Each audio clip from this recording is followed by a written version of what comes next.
Sometimes this job entails flying across the world to drive a new car in a picturesque location.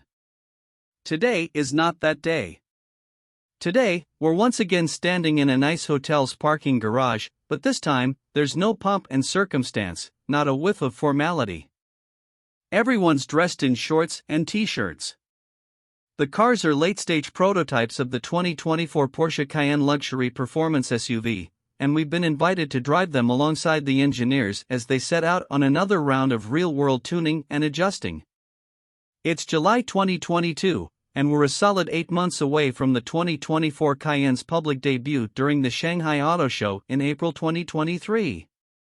The prototypes are mechanically finished, that is, barring any catastrophic weakness yet to be discovered. This exercise is about refinement, tuning the exact behavior of the powertrain, suspension, and vehicle systems. That's why Porsche is allowing us to drive, as these cars are nearly finalized. Engine and model mapping. Porsche has 4 of the eventual 6 2024 Cayenne powertrains here: the base turbo V6, the V6 plug-in hybrid, PHEV, the twin-turbo V8 powered S model, and the raucous Turbo GT with its even mightier twin-turbo V8. Still to come are a pair of plug-in hybrid V8s, a standard model likely to be called Turbo and a range-topper likely to inherit the Turbo SE hybrid title.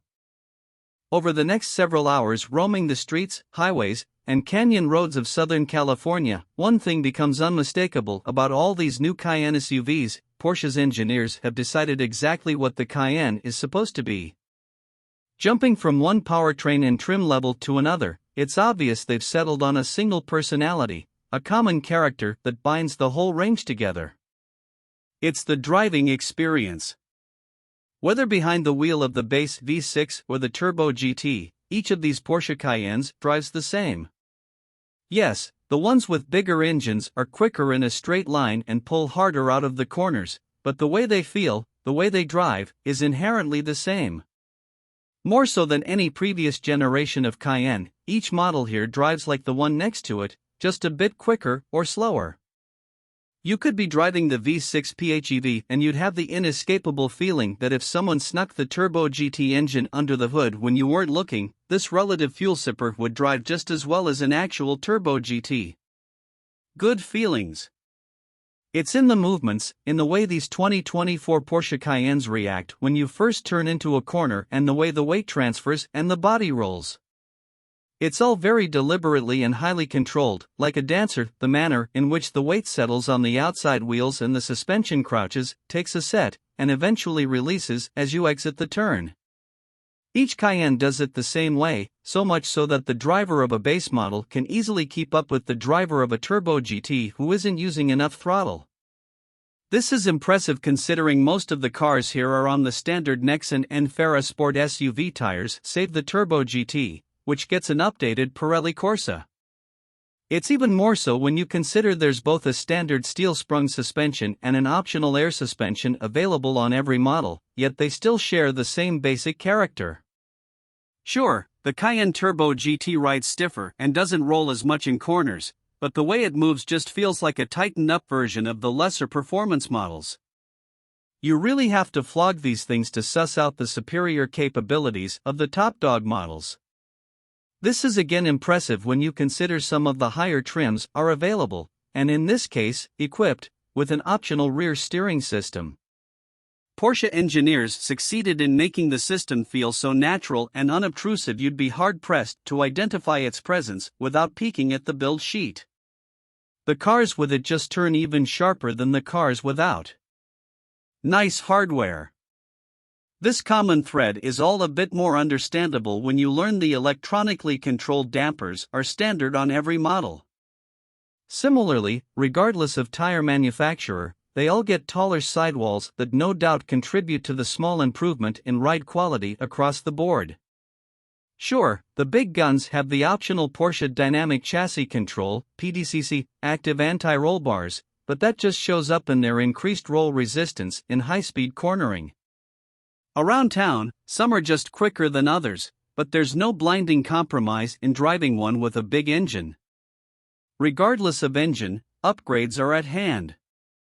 The standard V6 is set to pick up an extra 14 horsepower for a total of 349 horsepower, and although the non-turbocharged V6 in the V6 PHEV model actually loses power, down to just 300 horsepower, the additional 41 horsepower coaxed from the electric motor more than makes up for it, pushing combined output from 455 horsepower previously to 470 horsepower.